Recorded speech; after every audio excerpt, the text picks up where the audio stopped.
आज संसद भवन में एनडीए संसदीय दल की बैठक पीएम मोदी की अध्यक्षता में होगी बैठक।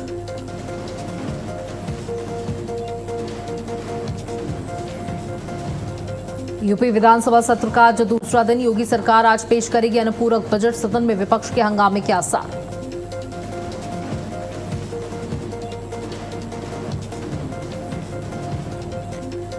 आज सीएम योगी करेंगे कैबिनेट मीटिंग। बैठक में कई मुद्दों पर होगी चर्चा। महत्वपूर्ण अध्यादेश को कैबिनेट से मिलेगी मंजूरी। E20 पेट्रोल पर आम आदमी पार्टी का विरोध मार्च। आज प्रधानमंत्री आवास तक केजरीवाल का विरोध मार्च। आपके कई नेता होंगे शामिल।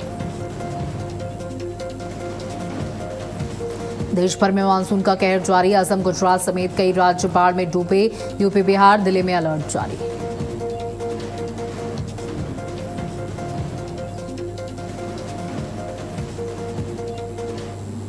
नमस्कार, आप देख रहे हैं भारत अपडेट और मैं हूं आपके साथ सौम्य अवस्थी। चलिए बात करते हैं उत्तराखंड की, जहां देहरादून में एसआईआर को लेकर मुख्य निर्वाचन अधिकारी डॉक्टर BVRC पुरुषोत्तम ने विभिन्न विभागों के अधिकारियों के साथ बैठक की। बैठक में मतदाताओं की ओर से सुनवाई के दौरान जमा किए जाने वाले दस्तावेजों के समय पर सत्यापन को लेकर जिम्मेदारी तय की गई।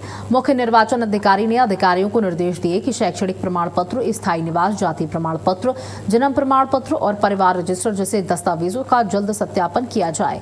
इसके लिए अलग अलग विभागों के अधिकारियों को राज्य स्तरीय नोडल अधिकारी नियुक्त किया गया है।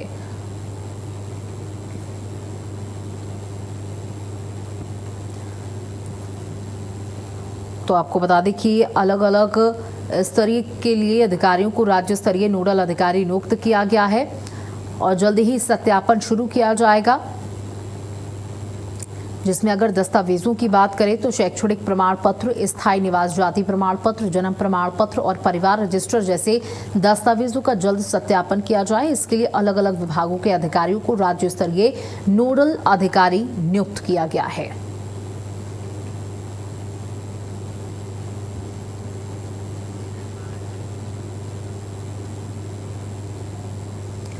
चमोली के दशोली विकासखंड में आपदा के कारण खैनूरी गांव में इसको जोड़ने वाली सड़क क्षतिग्रस्त हो गई, जिससे करीब 120 परिवारों का संपर्क प्रभावित हो गया। परेशानी बढ़ने पर ग्रामीणों ने सीधे मुख्यमंत्री पुष्कर सिंह धामी से फोन पर बातचीत कर अपनी समस्याएं बताई। मुख्यमंत्री ने मामले की तत्काल संज्ञान लेते हुए जिलाधिकारी चमोली और संबंधित विभागों के अधिकारियों को सड़क को प्राथमिकता के आधार पर जल्द दुरुस्त करने के निर्देश दिए। साथ ही सड़क, पेयजल और बिजली जैसी मूलभूत सुविधाओं की शीघ्र बहाली सुनिश्चित करने को कहा। मुख्यमंत्री ने स्पष्ट किया कि आपदा प्रभावित क्षेत्रों में सामान्य जनजीवन को जल्द पटरी पर लाना सरकार की सर्वोच्च प्राथमिकता है और अधिकारियों को संवेदनशीलता के साथ त्वरित कार्रवाई करने के निर्देश दिए गए। तो ग्रामीणों ने सीएम धामी से न्याय की गुहार लगाई है। सीएम धामी ने तत्काल कार्रवाई के निर्देश भी दिए हैं। बता दें कि सड़क बहाली को प्राथमिकता, अफसरों को आदेश दिया गया है। आपदा में तकरीबन 120 परिवार प्रभावित बताए जा रहे हैं। चमोली के दशोली विकासखंड के ग्राम खैनूरी के क्षतिग्रस्त सड़क को लेकर मुख्यमंत्री पुष्कर सिंह धामी ने तत्काल संज्ञान लिया। आपदा से के कारण सड़क टूटने से गांव के करीब 120 परिवारों की आवाजाही प्रभावित हो रही थी।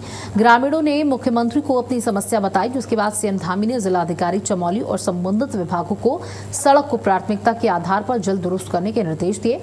मुख्यमंत्री ने कहा कि आपदा प्रभावित क्षेत्रों में सड़क, पेयजल, बिजली समेत जरूरी सुविधाओं की बहाली में किसी तरह की देरी नहीं होनी चाहिए।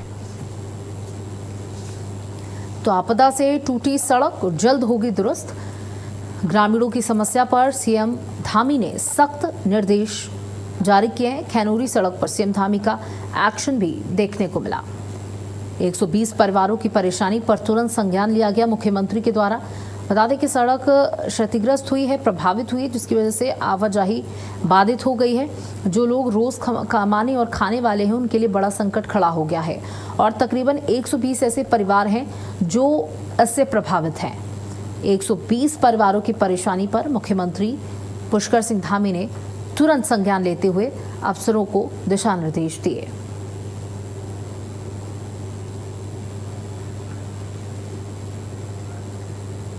वहीं देहरादून के बल्लूपुर से मुख्यमंत्री पुष्कर सिंह धामी ने ओहो रेडियो 89.2 FM का शुभारंभ किया।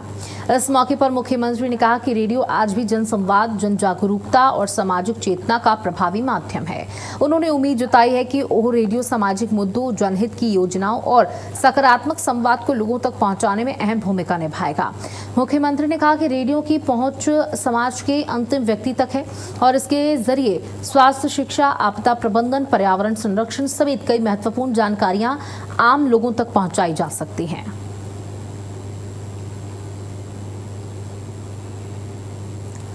सीएम धामी ने ओहो रेडियो का शुभारंभ यहां पर किया और जन संवाद का नया माध्यम बना ओहो रेडियो। उत्तराखंड की आवाज अब बनेगा ये ओहो रेडियो। और यहां मुख्यमंत्री पहुंचे थे, जहां उन्होंने फीता काटकर इस रेडियो का शुभारंभ किया। इस रेडियो के माध्यम से उत्तराखंड की स्थानीय संस्कृति को बढ़ावा दिया जाएगा। उत्तराखंड के बारे में लोगों को रेडियो के माध्यम से जानकारी दी जाएगी। और मुख्यमंत्री पुष्कर सिंह धामी इस रेडियो के पहले गेस्ट भी रहे। फीता काट के उन्होंने इसका शुभारंभ भी किया। हरिद्वार में कांवड़ यात्रा के दौरान मुख्यमंत्री पुष्कर सिंह धामी शिव भक्तों पर पुष्प वर्षा करेंगे और चरण वंदन कार्यक्रम भी होगा। इसकी जानकारी शहरी विकास मंत्री राम सिंह कैड़ा ने दी है। उन्होंने कहा कि मुख्यमंत्री के नेतृत्व में सरकार का उद्देश्य देश भर से आने वाले शिव भक्तों का सम्मान करना और उन्हें सुरक्षित व सुगम यात्रा का अनुभव कराना है। मंत्री ने बताया कि चारधाम यात्रा और कांवड़ यात्रा जैसे धार्मिक आयोजनों में श्रद्धालुओं की सेवा सरकार की सर्वोच्च प्राथमिकता है। जिला प्रशासन, मेला प्रशासन और सभी विभाग कार्यक्रम की तैयारी में जुटे हुए हैं। तो कांवड़ियों का सम्मान किया जाएगा। चरण वंदन कार्यक्रम आयोजित किया जाता है, जिसमें मुख्यमंत्री पुष्कर सिंह धामी सम्मिलित होंगे। पुष्प वर्षा की जाएगी। हेलीकॉप्टर के माध्यम से पुष्प वर्षा कांवड़ियों पर होगी। अलग अलग राज्यों से हरिद्वार आते हैं कांवड़िए और माना जा रहा है कि इस बार 5 करोड़ की संख्या में कांवड़िए हरिद्वार आएंगे। गंगा का जल लेकर अपने अपने राज्यों को, अपने अपने जिलों को लौटेंगे और भगवान भोलेनाथ का जलाभिषेक किया जाएगा। और सीएम धामी शिव भक्तों का सम्मान करेंगे। हरिद्वार में चरण वंदन कार्यक्रम आयोजित होगा।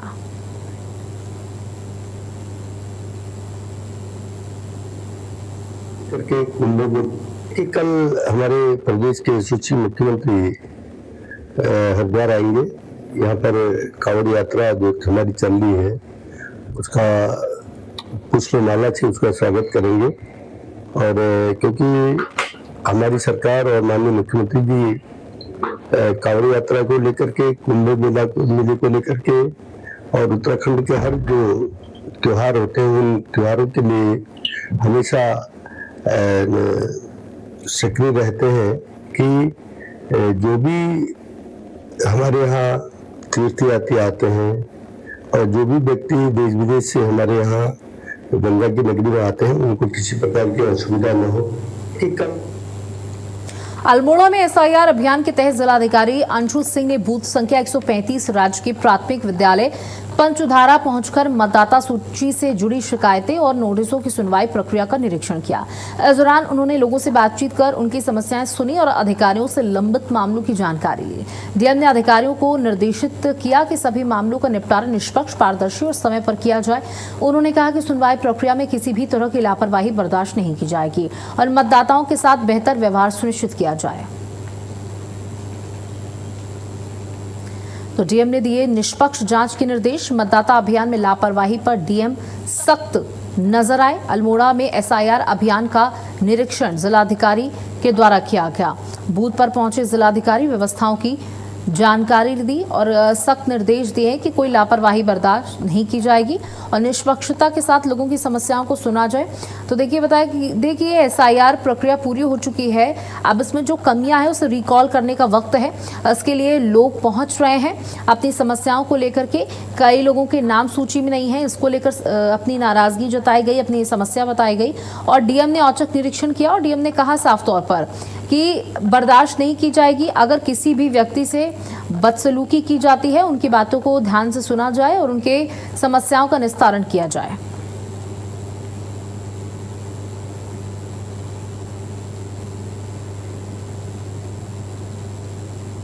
जिले में आप देख सकते हैं तो हमारे 98,000 लगभग इतने हमारी अनोमलीज हैं।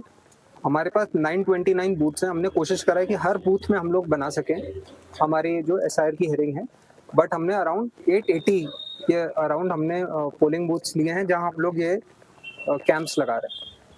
और अगर इसके बाद भी अगर रह जाएगा तो हम एक जनरल तहसील में या ब्लॉक में भी कैंप लगा देंगे, ताकि अगर कोई रह जाता है तो उसको भी एक मौका मिल जाए। तो लोगों से भी फीडबैक दिया तो उनका भी ये कहना है कि उत्तराखंड के ग्रामीण क्षेत्रों में बैंकिंग सुविधाओं का विस्तार होने जा रहा है। प्रदेश में जिला सहकारी बैंक की 34 नई शाखाएं खोली जाएंगी। सहकारिता विभाग ने विभिन्न जिलों से मिले 41 प्रस्तावों में से 34 को मंजूरी दे दी है। सहकारिता मंत्री डॉक्टर धन सिंह रावत ने बताया कि नई शाखाओं के शुरू होने से दूरस्थ इलाकों के लोगों की आधुनिक बैंकिंग सुविधाएं आसानी से मिल सकेंगी। साथ ही किसानों, महिलाओं, स्वयं सहायता समूह और छोटे कारोबारियों को सहकारी योजनाओं का लाभ भी मिलेगा।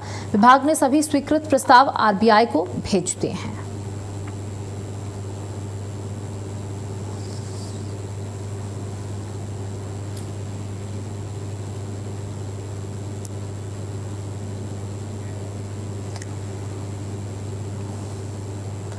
तो बड़ी जानकारी आपको दे दी, जहां प्रस्ताव भेज दिया गया है, प्रस्ताव आरबीआई को भेज दिया गया है, जहां सभी छोटे बड़े कारोबारियों को सहकारी योजनाओं का लाभ मिलेगा। विभाग ने सभी स्वीकृत प्रस्ताव आरबीआई को भी भेज दिए हैं।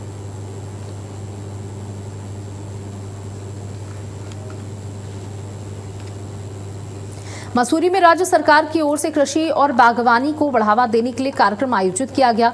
इस दौरान कृषि एवं उद्यान मंत्री गणेश जोशी ने स्थानीय लोगों, किसानों और युवाओं को 1500 फलदार पौधे वितरित किए। उन्होंने कहा, सरकार का लक्ष्य इस साल पूरे प्रदेश में 10 लाख फलदार पौधे बांटना है। मंत्री ने कहा, खेती और बागवानी को मजबूत बनाकर ही पलायन को रोका जा सकता है। लोगों को फल उत्पादन, सब्जी उत्पादन और आधुनिक खेती से जोड़कर उनकी आय बढ़ाने का प्रयास किया जा रहा है। उन्होंने कहा कि अगर गाँवों में रोजगार के बेहतर अवसर मिलेंगे तो लोग अपनी जमीन और गांव से जुड़े रहेंगे। गणेश जोशी ने राजनीतिक मुद्दों पर भी बात करते हुए कहा कि जनता विकास कार्यों के आधार पर सरकार का समर्थन कर रही है और उनका लक्ष्य पिछले प्रदर्शन से बेहतर काम करना है। तो राज्य में 10 लाख पौधे बांटने का लक्ष्य रखा गया है। किसानों को बागवानी से जोड़ने की यहां बड़ी पहल की गई।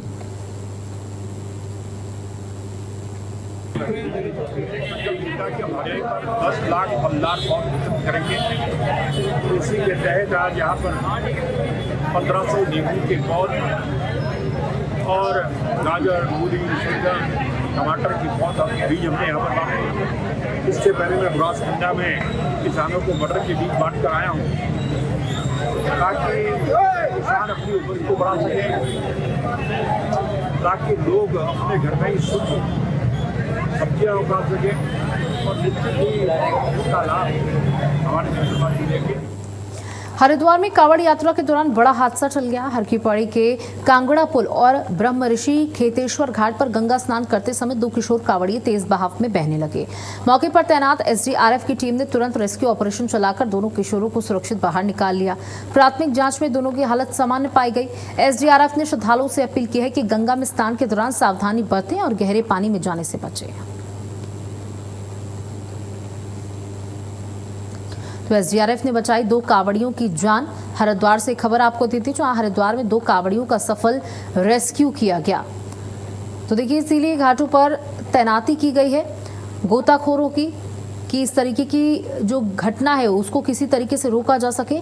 और यहाँ पर लोगों से भी लगातार अपील की जा रही, फिर भी लोग मानने को तैयार नहीं है कि गंगा का जल स्तर बढ़ गया है और इस तरीके से छलांग लगाना या पानी में सीधे तौर पर कूद जाना बिना किसी सेफ्टी इक्विपमेंट के खतरनाक साबित हो सकता है। और यहाँ पर एक व्यक्ति की जान जाते जाते बच गई, वो डूबने से बच गया और सीधे तौर पर वहां गोताखोर पहुंचे और उन्होंने छलांग लगाई और उस व्यक्ति को बाहर निकाल लिया गया।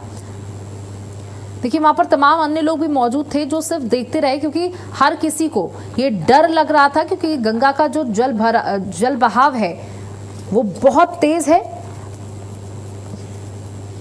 इसलिए इस तरीके से सीधे तौर पर छलांग लगा देना। बता दें कि इस समय बारिश की वजह से हर नदी का जलस्तर बढ़ा हुआ है। नदियां अपने खतरे के निशान से ऊपर बह रही हैं, इसलिए लोगों को भी समझने की जरूरत है कि अपनी जान को जोखिम में ना डालें और इस तरीके से नदियों में पानी के साथ खिलवाड़ बिल्कुल ना करें। गंगा के तेज बहाव में 2 किशोर बहे, हालांकि कांवड़ियों ने उनकी जान बचा ली। हालांकि आपको बता दें, कांवड़ियों की जान बचा ली गई। उत्तराखंड अब आध्यात्मिक राजधानी बनने की दिशा में तेजी से आगे बढ़ रहा है। चारधाम के साथ ही प्रदेश के अन्य प्रमुख मंदिरों में भी श्रद्धालुओं की संख्या लगातार बढ़ रही है। पर्यटन विभाग के आंकड़ों के मुताबिक जागेश्वर धाम और तिरुंगीनारायण मंदिर में दर्शनार्थी की संख्या 2.5 गुना तक बढ़ी, जबकि धारी देवी में करीब 2 गुनी और पूर्णागिरी धाम में 1.5 गुना बढ़ोतरी दर्ज की गई। इस साल चारधाम यात्रा में भी रिकॉर्ड संख्या में श्रद्धालु पहुंचे। वहीं यमुनोत्री धाम ने अब तक का सबसे बड़ा रिकॉर्ड बनाया है। कैंची धाम, आदि कैलाश और अन्य धार्मिक स्थलों पर भी भक्तों की संख्या में जबरदस्त इजाफा हुआ है। हमारे साथ स्मिता हमारी सहयोगी जुड़ चुके हैं। स्मिता, देखिए मंदिरों में आस्था का जन सैलाब देखने को मिला। अगर चारधाम यात्रा की बात कर लें तो इस बार बड़ी संख्या में लोग वहां पर पहुंचे और पिछला रिकॉर्ड टूटता नजर आ रहा है।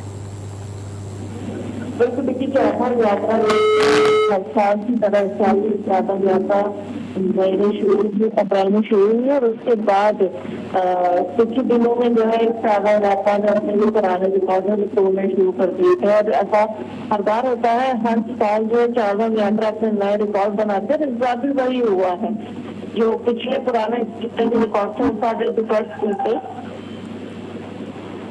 चारधाम यात्रा में लगातार जो है श्रद्धालुओं की संख्या बढ़ती जाती है और सबसे ज्यादा जो श्रद्धालु आते हैं वो केदारनाथ और बद्रीनाथ धाम के लिए आते हैं। लेकिन इस बार यमुनोत्री धाम में भी श्रद्धालुओं की काफी अच्छी संख्या है, जिससे वहाँ के पुराने रिकॉर्ड तोड़ दिए हैं। इसके अलावा अगर बात की जाए तो उत्तराखंड को आध्यात्मिक नगरी के रूप में जो है वो प्रमोट किया जा रहा था, उसका प्रचार किया जा रहा था और उसका असर भी देखने को मिला। क्योंकि इससे पहले जब प्रधानमंत्री नरेंद्र मोदी भी यहाँ आए थे तो उन्होंने आदि कैलाश, जागेश्वर, तिरुंगीनारायण इन तमाम मंदिरों में जो है जाकर पूजा अर्चना की थी, जिसके बाद लगातार वहाँ श्रद्धालुओं की संख्या बढ़ने लगी। और आज अगर ये कहा जाए कि उत्तराखंड एक आध्यात्मिक राजधानी बनने जा रहा है तो ये कहीं गलत नहीं है। जी बिल्कुल, देखिए लगातार ये संख्या बढ़ती चली जा रही है और लोगों की आस्था बढ़ती चली जा रही है। देखिए चुनौतियां भी इस दौरान स्मिता बहुत रही लोगों के लिए, चाहे वो मौसम की चुनौती की बात की जाए और हेली सेवा भी पहले ही बंद कर दी गई थी मौसम को देखते हुए भी। उसके बाद भी हर एक मंदिर में, उत्तराखंड में तमाम मंदिर हैं, कई पौराणिक जगहें हैं, धार्मिक स्थल हैं जहाँ पर श्रद्धालुओं की भीड़ लगातार बढ़ती रही चुनौतियों के बावजूद। देखो देखिए, चाहे वो मौसम की चुनौतियां रही हो या फिर अन्य बातों की चुनौतियां रही हो, किसी भी चुनौती में जो है किसी भी परिस्थिति में श्रद्धालुओं की श्रद्धा को तो कम नहीं होने दिया, जिसका फिर ये रहा कि जो मंदिरों में लगातार संख्या है वो बढ़ती जा रही है। चाहे हम जागेश्वर धाम की बात करते हैं, चाहे तिरुंगीनारायण जहाँ कहा जाता है कि शिव पार्वती ने जो है विवाह किया था और उसी कुंड में जो है अग्नि प्रज्वलित हो रही है 25 से आज तक। तो वहाँ पे लोग अब आते हैं और वहाँ जाके लोग शादी करते हैं, तो एक डेस्टिनेशन के तौर पर वो प्रसिद्ध होता जा रहा है। बाकी आध्यात्मिक रूप से देखा जाए तो वो काफी प्रसिद्ध हो चुका है। धारी देवी जिन्हें चारधाम की रक्षक कहा जाता है, उस मंदिर में भी 2013 के बाद से लगातार जो है श्रद्धालुओं की संख्या बढ़ती जा रही है। तो उत्तराखंड में कई मंदिर है जो अपने अंदर बहुत सारे जो है कथाएं और पौराणिक किंवदंतियां अपने अंदर समेटे हुए हैं। तो लगातार जी बहुत बहुत शुक्रिया स्मिता हमारे साथ जुड़ने के लिए, जानकारी देने के लिए। वहीं बागेश्वर के कपकोट विधानसभा क्षेत्र के बूथ संख्या 164 बांसतोली की बीएलओ कमला देवी की मौत के मामले में जिला प्रशासन ने अपना पक्ष रखा है। अपर जिलाधिकारी एनएस नव्याल ने कहा कि विशेष एसआईआर अभियान के काम को लेकर किसी भी कर्मचारी पर कोई दबाव नहीं बनाया गया है। उन्होंने साफ किया कि कमला देवी की मौत का एसआईआर अभियान से कोई संबंध नहीं है। प्रशासन के मुताबिक बीएलओ ने अपने कार्यकाल में एसआईआर से जुड़े काम को लेकर किसी अधिकारी से दबाव या परेशानी की शिकायत नहीं की थी। उन्हें सिर्फ मतदाता सत्यापन प्रक्रिया के तहत नोटिस पहुंचाने की जिम्मेदारी दी गई थी।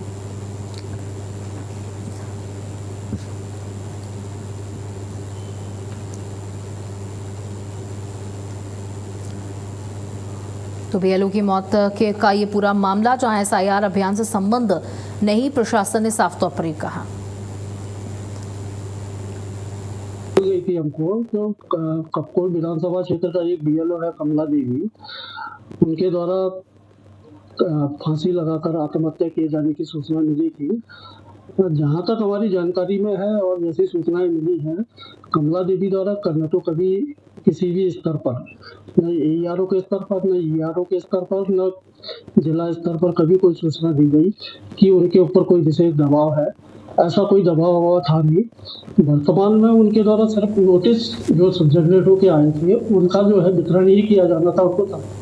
सावन के पहले सोमवार पर उधम सिंह नगर के काशीपुर, जसपुर और बाजपुर के शिवालयों में आस्था का सैलाब उमड़ पड़ा। बारिश के बावजूद बड़ी संख्या में श्रद्धालु मंदिरों में पहुंचे और भगवान भोलेनाथ का जलाभिषेक कर सुख और समृद्धि और विश्व कल्याण की कामना की। काशीपुर के मोटेश्वर महादेव मंदिर समेत कई शिवालयों में भक्तों की लंबी कतारें देखने को मिली। श्रद्धालुओं ने गंगा जल, दूध, बेलपत्र और पुष्प अर्पित कर पूजा अर्चना की। मंदिरों में सुरक्षा और व्यवस्था के लिए विशेष इंतजाम किए गए थे। पूरे दिन मंदिर परिसर हर हर महादेव और बम बम भोले की जयकारों से गूंजता नजर आया। तो हर हर महादेव की जयकारों से गूंजे शिवालय, लंबी लंबी कतारें देखने को मिली। महिलाएं, बच्चे, पुरुष, बुजुर्ग सब भगवान भोलेनाथ के दर्शन के लिए पहुंचे। हरिद्वार के हर की पौड़ी स्थित कांगड़ा पुल के पास गंगा स्नान के दौरान तेज बहाव में बह रहे 2 कांवड़ियों को एसडीआरएफ की टीम ने समय रहते रेस्क्यू कर सुरक्षित बाहर निकाल लिया। गहरे पानी में जाने की वजह से दोनों डूबने लगे थे, लेकिन एसडीआरएफ की त्वरित कार्रवाई में बड़ा हादसा टल गया। बता दें कि प्राथमिक जांच में दोनों की हालत सामान्य बताई गई है।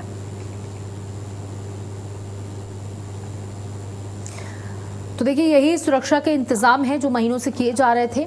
अगर इस तरीके की कोई घटना होती है और वो ऐसी जगह पर ये घटना हुई जहां पर एसडीआरएफ की टीमें मौजूद थी, गोताखोर मौजूद थे और उन्होंने तुरंत बिना देर किए उन युवकों को सुरक्षित निकाल लिया।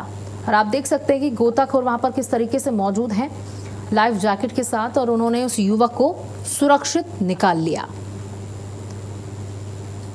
तेज बहाव में फंसे थे कांवड़िए। चमोली जिले में लगातार हो रही भारी बारिश से ग्रामीण इलाकों में मुश्किलें बढ़ गई हैं। बारिश की वजह से पहाड़ियों से मलबा और बोल्डर गिरने से कई ग्रामीण सड़कें बंद हो गईं। बिरही निजमुला मोटर मार्ग पर जगह जगह मलबा आने से लोगों की परेशानी बढ़ रही है। सड़क पर मलबा होने के बावजूद ग्रामीण जान जोखिम में डालकर सफर करने को मजबूर हैं। स्थानीय लोगों का कहना है कि बारिश के दौरान अक्सर ये मार्ग बाधित हो जाता है, जिससे रोजमर्रा के काम प्रभावित होते हैं। ग्रामीणों ने प्रशासन से लगातार निगरानी रखने और जल्द मलबा हटाकर यातायात सुचारू करने की मांग की है। तो बिरही निजमुला मार्ग पर यह खतरा बढ़ता हुआ नजर आ रहा है, जहां बारिश ने ग्रामीणों की परेशानियों को बढ़ा दिया है। ये बड़ी जानकारी आपको देते हैं, जहां बारिश से चमोली की सड़कें प्रभावित नजर आई, बदहाल नजर आई। बोल्डर गिरने से मार्ग भी बाधित हुआ है।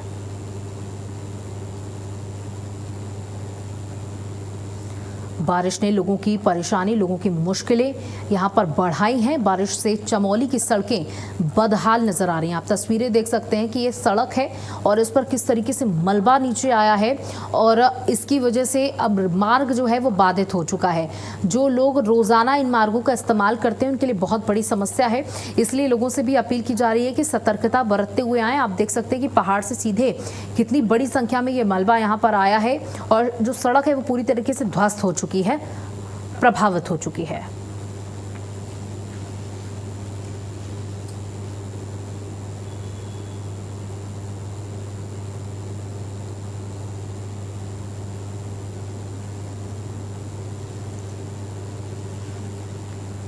तो बोल्डर गिरने से मार्ग हुआ बाधित और बाधित मार्ग की वजह से लोगों को परेशानियों का सामना करना पड़ रहा है और खतरा भी बढ़ता हुआ नजर आया। बारिश ने बढ़ाई ग्रामीणों की परेशानी।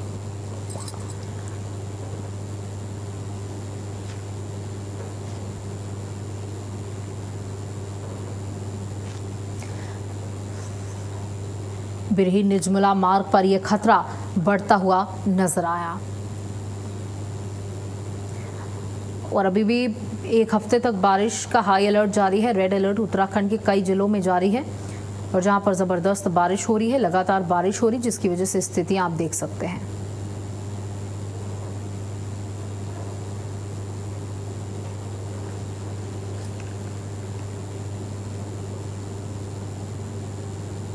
और इसी के साथ इस बुलेटिन में इतना ही। नमस्कार।